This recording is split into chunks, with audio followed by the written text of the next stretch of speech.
I think her nickname, the Empress, she has it for a reason, showing for how long you can stay in the sports as well. Yeah, I know. And she's like, she's an empress for sure. I mean, not a princess. Maybe, I mean, yeah, she's an empress, and you can feel that she's from Russia. She's entering the arena, and everybody knows she is Russian. Like, you know, this is amazing. And what did you think about the ice dance win of Sinitsina Katsalapov, the defending world champions? Do you think it will be a bit difficult for them at the Grand Prix final in Japan, because they will be competing against Papadakis Cizeron, another very strong ice dance couple? What are your thoughts on this? Well, you know, the ice dance is a little bit different for me, and sometimes I don't really understand how it works.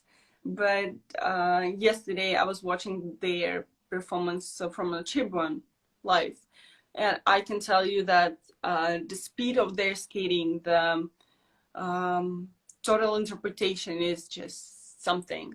And how I told you on our interview, their skating is so sweet and they so into each other. And I hope that at the Grand Prix final they will do their best, because I mean, if they skating clean, it's just something else. I saw yesterday you met Olympic champion in rhythmic gymnastics, Margarita Mamoun. Did you give her some advice in figure skating, or what did you discuss? I don't know, because I know Margarita is quite... I don't think that she needs some advice in figure skating, because she's rhythmic gymnastic. And yeah, we are working like colleagues now, so, and we kind of the hosts of competitions, and I was just happy to see her because it was the first time we've met in real life. So we've been texting on Instagram, we've been tagging each other in the stories and on the posts, but not in real life. So we had a lot to discuss, but it's kind of personal. So yeah, and I was just so happy to work with her and just to see her. It was really good to see you two together. And just kind of wrapping up the Rostelecom Cup, I have to ask you about pairs.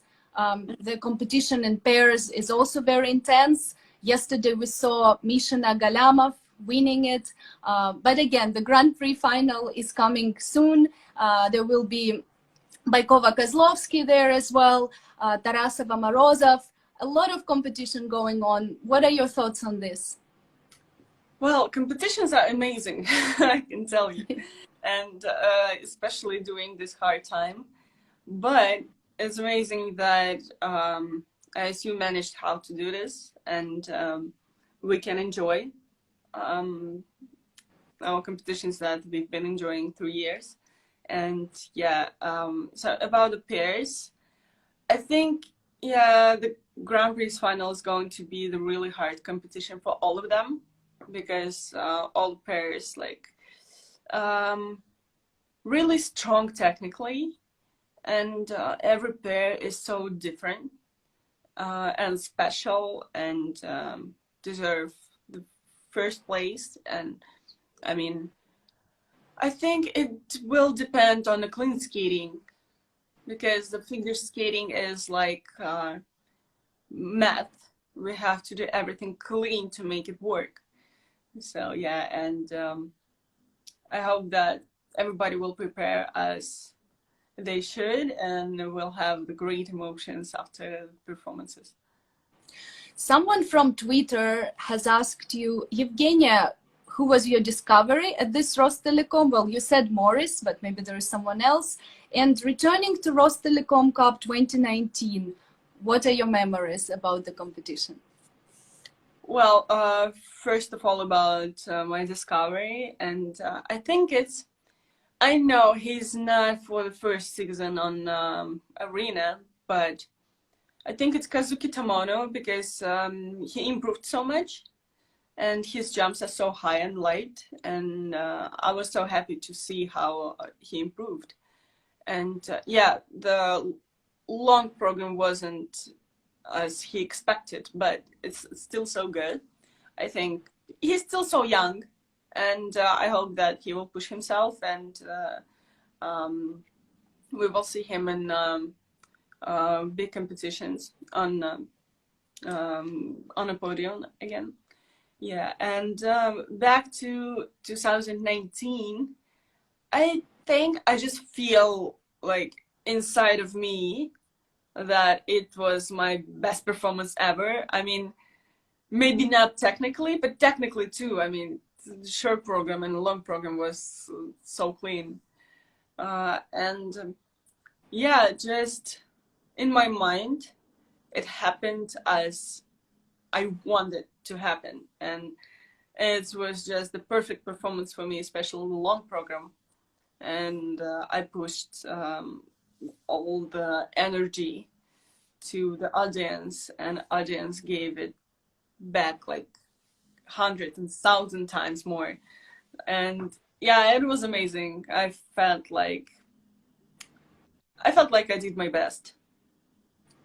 Looking back at your career, do you have one performance that is the most special for you, and why? Yeah, I think it was Rostelecom Cup long program. So it wasn't special for for the history or for the whole figure skating. It was special for me. And yeah, for me personally, yeah, but for the, I guess, for the competitions, not only for me, I mean, for someone else, it was a team world championship where I've been the world record, 160 points in a long program with no quads. And I was like, oh my God, I didn't expect That's it. amazing. And I was just sitting in my room in a hotel like, how? Because some girls now with, and I want to remind that back then it was +3 -3 GOE, and now it's +5 -5. And back then with the +3, I've been in 160 in a long program, and it was like mind blowing for me personally, like how it happened, because I'm just in the beginning of the season, and at the last season, I was seeing the girls doing quads, and they had lower points, and I still don't understand how it happened. Like, I mean, yeah, this was amazing. Right. The scoring can be very complicated. That's Yeah. very true. It is really complicated. Moving on to Beijing 2022, I know that you might be going there because there are a lot of people are asking about that. In what role will you be going, and how do you feel about it? Why should we all watch it? First of all, kind of the same role as I did in the Rostelecom Cup, and yeah, I think with the Russian Olympic community too, to kind of support our sport, to support our team. Yeah, and I hope I will be there, and there will not any difficulties like it was in Tokyo. So I had to go in the Summer Olympics too, but no luck. So we decided to stay in Russia because the difficult situation and everything, and not everybody was vaccinated, and it's like difficult. But now everything's fine, and I hope that it will work. Well, we also very much hope to see you there. How was the experience right now being in the bubble with all the athletes? Did it feel in a way more special, or was it still more difficult because there was not so much connection with the outside world? Well, I was trying to stay away from athletes just in case, just to make them being safe and to being safe myself. Excuse my English. It's perfect. I'm doing my best. You speak so well, and I see compliments to your English. People say they didn't expect you speak so well. I honestly think you speak amazingly. So I still don't keep like my going. English, but whatever. So yeah, and yeah, I did my best to stay away. And I don't think it was that strict about it as I expected. But again, I did my best just in case stay away. Not just because I'm not friendly, but because we're living in 2021, 22, yeah, 21, 22. What was the main lesson from 2021 that you learned for yourself? Well,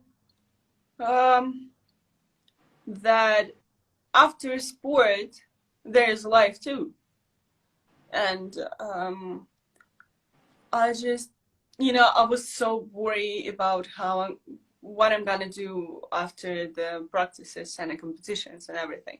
I think every athlete is thinking about it and really worrying about it, because for all our lives, we've been doing the practices for like 8 hours in a day, almost in a row, and then waking up, eat, practice, eat, go to sleep, waking up, eat, practice, eat, go to sleep, and like through years and years and years again and again.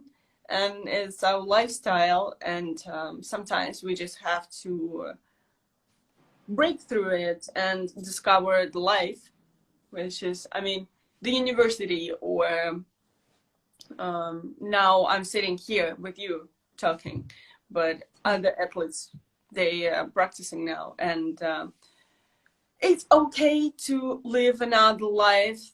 You just have to come out of your comfort zone and push yourself in other ways. And the main lesson that people need you, that you loved, and you're free to do everything that you want to do.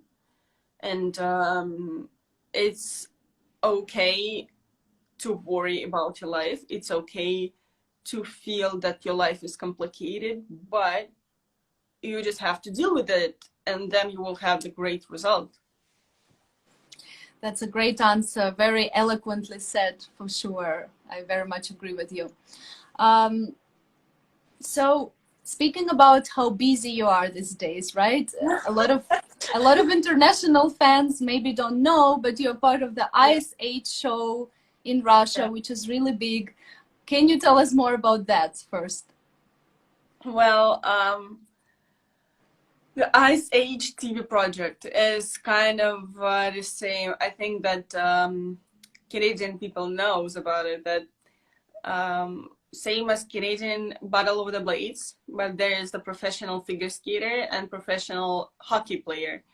But in Russia, the Ice Age, it's like professional figure skater and a celebrity.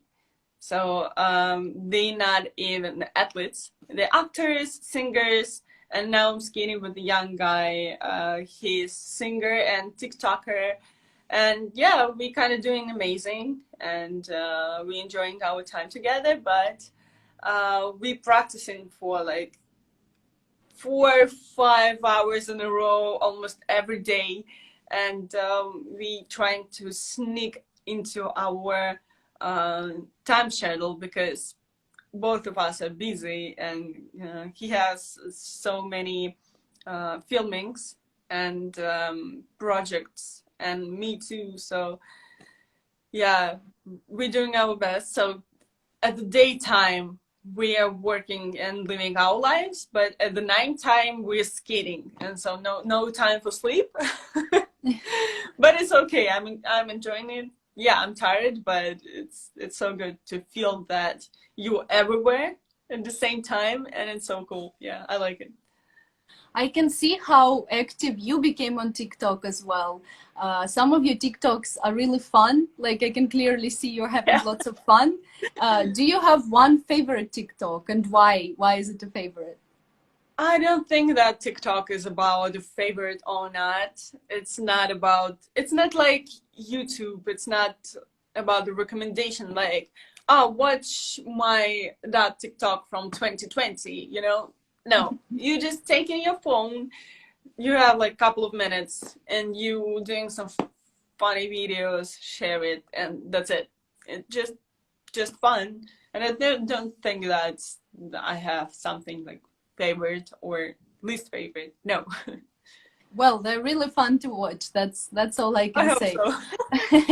On top of the Ice Age show, you've also been doing Anna Karenina with Alexander Enbert, Yeah. who is also an Olympian. So how was that experience for you? And where do you find all this time, first of all? Well, I should say that we've performed Anna Karenina for 3 months at the same ring as Rostelecom was. And yeah, we've been there in Sochi for 3 months and we performed 48 shows, not in a row, with the small breaks. Yeah, with the 2 days off in a week. That's why it was 3 months. But it was an amazing experience. And at the end of the 3 months, I felt like I'm kind of the bear skater. So we did a lot of exercises and a lot of I mean, even the throw. We've been trying to do the throw, but thanks, I'm good without it. Thank you. Because people were asking about you seriously considering pairs figure skating. No, no, just I for see you shows. mouthing now. Yeah. But yeah, again, clearly you were having fun and it looked really Yeah, great and sure. nice. So my compliments about that. Thank you. I also know that you're studying at the university. Yeah. Can you tell us more about that? What are you studying and why did you choose this specific discipline? Well, long story short, I would like to be a producer, and I'm studying for this, starting from this year. And not gonna lie, I'm kind of having some difficult time with university now, but I'm gonna manage it soon. So yeah, I'll have to do the huge amount of university work to, like, you know, because I'm working so much now and really not no time, but it's okay, I will manage it. So, and I hope that in a few years I will be the high quality producer. I hope so. For what? I don't know yet, but we'll see. But I think that this is really interesting, going to be interesting for me. So yeah. Someone asks, how do you motivate yourself to do university when it's so different from your original path? Because obviously figure skating and producing, they're quite different, no? Yeah, they're quite different. And now it's a lot of history. And I mean, you know, you have to learn how to communicate with the people. And it's different. Sometimes it's weird, and it's even so different compared to the school and my first university too. And I mean, I'm enjoying that it's different, and I just feel that I'm learning something new. That's it. Yeah, yeah, that sounds like a solid sounds like a solid motivation. You mentioned being tired sometimes. No wonder why, you're doing so many things. But how do you overcome this tiredness? Are there any tricks or tips what to do when you're tired? What are you grateful for? I'm grateful that I have amazing people around me, because when I'm tired, it's just I don't know how they staying beside of me while I'm tired and angry and hungry, especially when I'm hungry. It's just, I think that it's impossible to communicate with me, because I'm so angry and I'm like kind of biting, you know, like a wild animal. And they just get used to this, and they just, okay, gotcha. Ordering the food, bringing me the hot tea, and like, calm down, sit here. In the 15 minutes, you'll be fine. And they they just walking, and like, I mean, I don't know how they're doing this, because sometimes I'm looking at myself in the mirror and like, I'm angry at myself, like, what are you doing? Why are you doing this? Like, no, you shouldn't stop. But yeah, they're amazing. I think many of us can for sure relate to that situation of being hangry. How did your diet change now? Can you allow yourself to eat more in comparison to competitive figure skating? Well, I can tell you yes, but I don't think that my body changed a lot. So, and maybe I've gained a couple of kilos, but it's not a big deal, because I mean, I'm still working physically a lot, maybe in a different way, but still. And I don't think that my diet changed a lot, because for the last 4 years, I was allowing myself to eat everything that I want, but just amount control. But now, yeah, sometimes like me and my friends are ordering pizza and Coke, and we just watching movies and having fun. And yeah, but I just feel my body, and I feel like maybe I should stop eating the junk food, you know, but maybe not. I don't know. Someone asks, it's not only about the body, it's about the people have to enjoy the food, because it's so tasty, it's so good. It's okay to eat even more than you need. I mean, we're living only once, so we have to enjoy everything. Exactly. It's about joy of life. Someone asks, exactly, what's your favorite food? Do you have some cravings? Do you have something favorite that you like the most? I love instant food, instant noodles. I love it. It's so bad. It's so high in calories, and it's so useless for the body, but it's about the joy in life. So yeah, I love instant noodles, and I kind of, don't blame me, I'm kind of tired of the pizza.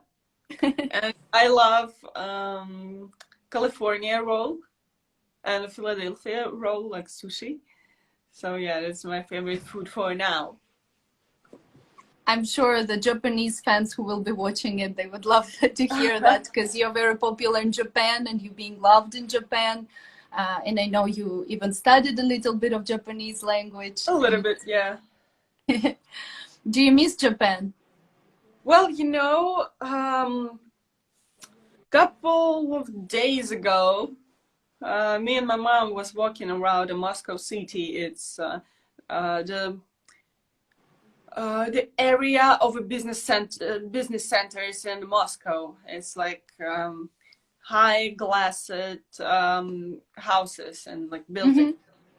Mm-hmm. And we've been walking around there, and we felt the smell, and we like, it smells like rail station in Japan. And like, I was like, oh my god, I miss Japan. I want to go there. I want to take a ride on Shinkansen, like sour, far away, and just sakura blooming, and like, yeah, I miss Japan. I want to go there for like couple of weeks. Their trains are so fast. Yeah. The profile of figure skating, it just keeps rising and rising, and you also became really famous in Russia, but also all over the world. How does it make you feel? Do you feel overwhelmed sometimes by all this popularity, or do you enjoy it? Both, I guess. I don't know why, and maybe not everybody will like it now, but I can tell you that I'm not really a fan of taking pictures with the people, but I like when people is talking to me, because I think that I'm an interesting person, and I know a lot, and I have so many things to tell you, and like I've been through a lot, and I have really a lot of experience, and I can share it, but it's sometimes weird. I feel weird when like 20, 30 people per day coming to me like, can I take a picture? And I'm like, yeah, sure. They're taking a picture and they leaving. And that's it. Yeah. And I'm like, that's it? Like, I mean, I'm a human. I'm a person. Let's talk. I mean, and sometimes, yeah, I'm even saying when, for example, I'm sitting in a cafe with my friends, and we having the really interesting conversation. But when during the conversation, someone is coming like, "Can I take a picture?" I'm like, "I'm sorry, I'm enjoying my time," and I'm just positioning myself as the same person as everybody's around of me, and yeah, I just want to enjoy my time the same as everybody do. And I know that some people are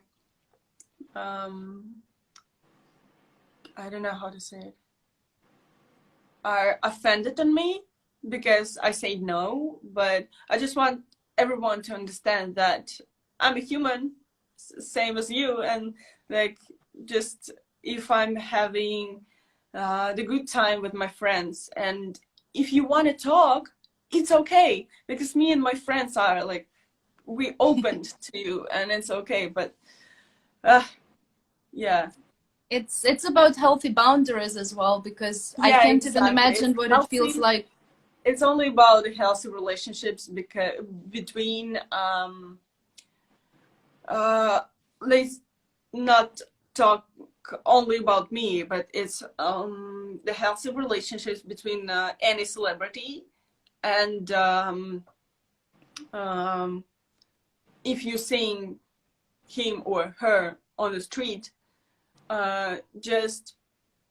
just be kind and be the same person as they are, because they're human too, and we need warm feeling, you know. And I like when I like to talk to people, and it's just like, let's take a picture, the picture, and then that's it. Yeah, Sometimes no, it feels no, weird. no real interaction, no deep Yeah, talks, yeah, unfortunately. yeah, Yeah, I know what you mean. Um, if you could give an advice to those girls and guys who are heading to Beijing in 2022, what advice would it be? yeah. No matter how hard it is, it deserves it, because I mean, um, even if you having an injury, even if you having troubles in your personal life, you have to. It's like 2.5 months before Olympics, and you have to put yourself in a bubble and do everything for your dream, if Olympics is your dream. But I guess so. I think so, that if you're an athlete who is going to compete in the Olympics, you've been. It's not. Um, it's not by accident, and you just have to push yourself, no matter what, no matter what situation in your life, no matter the situation with your health. If you are walking, if you are able to get out of your bed, go and do this, no matter what. And you're not gonna be sorry about it, because it's Olympics. It's maybe only once in your life, and just do it, because it's your maybe only chance. That's it. That's it. That's a great advice. And Evgenia, I'm seeing so messages of support and love, and Thank people you. are asking to save this. For sure, we will do this after this is over. And my final question to you is, what makes Evgenia Medvedeva happy today? What makes me happy? That let me think about it. Yeah, of course. that I am strong and happy enough to say what's going on in my heart. That I just know that I had so many complicated time with myself, and I was afraid to share my stories, to share my feelings, and I didn't think that I was just mentally weak, not strong enough for sharing. But now I know that I'm just the stronger, I'm happier to share my feelings, and yeah, that makes me happy. So I just, if I'm having any suffers in my heart, I can just share, and it makes me happier every time. That's good. It goes together with our slogan "Stronger Together," because I really think it's about the sense of community and having good people around you, good energy. And thank you so much for your time. Thanks for sharing a lot of positive energy. I felt like it was such a sincere conversation, a lot of positive messages. Thank you so much, Evgenia, and I hope to see you soon. Thank you, everybody. Thank you. And your English is amazing. I'm doing my best. It was really great. Thank you. Thank you so much. Bye. Bye-bye, everyone. Bye.